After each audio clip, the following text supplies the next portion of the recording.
இப்படி வெளிநாட்டு படங்கள்லாம் நம்ம ஊர் தியேட்டரில் வந்து நல்ல கலெக்ஷன் ஆன உடனே நம்ம நாட்டில் இருக்கிற பல பேர் நம்மளும் சொந்தமாக படம் எடுக்கணும் அப்படின்னு முடிவு பண்ணாங்க. கொஞ்சம் பேர் படம் ஸ்டார்ட் பண்ணாங்க.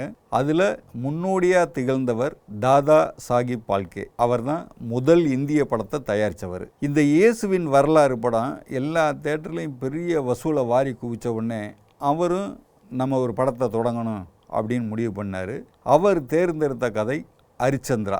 ஏன்னா ஊராக அன்றைக்கி வந்து நாடகம் ஹரிச்சந்திரா நாடகம் தான் ரொம்ப பாப்புலர். அந்த ஹரிச்சந்திரா நாடகத்தை வச்சு ஒரு படமாக எடுக்கணும் அப்படின்னு சொல்லி முடிவு பண்ணார். அவங்க அப்பாட்ட அந்த ஆசையை சொன்னார். அவங்க அப்பாவை அதுக்கு சம்மதித்த உடனே இவர் லண்டனில் போய் அந்த சினிமா எப்படி எடுக்கிறதுன்றதுக்கான படிப்பை படிச்சுட்டு அங்கேருந்து அந்த சினிமா எடுக்கிற கருவிகள் எல்லாத்தையும் வாங்கிட்டு வந்து படத்தை ஆரம்பித்தார்.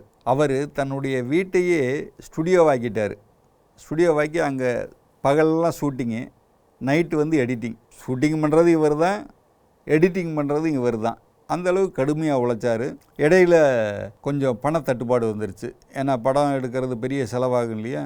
தட்டுப்பாடு வந்தவுடனே அப்போ அவங்க மனைவி போட்டிருந்த நகையெல்லாம் அவங்க கழட்டி கொடுத்து ஊக்கப்படுத்தினாங்க. இந்தாங்க நீங்கள் இதை வச்சு அந்த படத்தை எடுங்க அப்படின்னாங்க. அதை வச்சு அந்த படத்தை நல்லபடியாக முடித்து ரிலீஸ் பண்ணார். 1913 வருஷம் மே மாதம் 5ஆம் தேதி மும்பை கார்னேஷன் தியேட்டரில் படத்தை ரிலீஸ் பண்ணுறாரு. படம் சூப்பர் டூப்பர் ஹிட்டு. படம் ஹிட் ஆன உடனே வீட்டில் எல்லாருமே ரொம்ப ஹாப்பி. அடுத்து தொடர்ந்து படம் எடுக்க ஆரம்பித்தார். பஸ்மாசுர மோகினி, லங்கா தகனம், கிருஷ்ண ஜனனம், சாவித்திரி இப்படின்னு ஒரு 40 படம் கண்டினியூஸாக எடுத்து சூப்பர் டூப்பர் ஹிட்டு இது பண்ணுறாரு. இதெல்லாமே வந்து மௌன படங்கள் தான். இப்போ அந்த காலத்தில் மௌன படங்கள்னால் படம் ஓடும், மியூசிக் இருக்கும். அதில் வந்து கதை என்னன்றது அந்த விஷுவலாக சொல்கிறதுலையே புரிய வச்சுருப்பாங்க. அந்த மாதிரி தான் பண்ணுவாங்க. இதில் நம்ம மக்களுக்கு புரியலை அப்படின்றதுக்காக அந்த காலத்தில் வந்து ஒரு யுத்தியை கையாண்டுருக்கிறாங்க.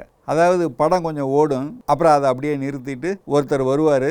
இது வரைக்கும் இந்த படத்தில் என்ன நடந்துச்சு, இவர் என்ன சொன்னார், அவர் என்ன சொன்னார் அப்படின்றத ஜனங்களுக்கு எடுத்து சொல்லுவாங்க. இதுக்கு இடையில் வந்து கவர்ச்சியான டான்ஸு, ஒரு குஸ்தி இப்படியெல்லாம் ரசிகர்களை உற்சாகப்படுத்தி இருக்கிறாங்க அந்த காலத்தில் தேட்டரில். இப்போ இந்த 40 படம் இது பண்ணிட்டாரு. இந்த ஹரிச்சந்திரா படத்தை லண்டனில் போய் போட்டு காட்டி அங்கே எல்லார் மத்தியிலும் பெரிய பேர் தாதா சாஹிப் பால்கேவுக்கு, இப்படி சூப்பராக படம் பண்ணியிருக்காரு அப்படின்ட்டு.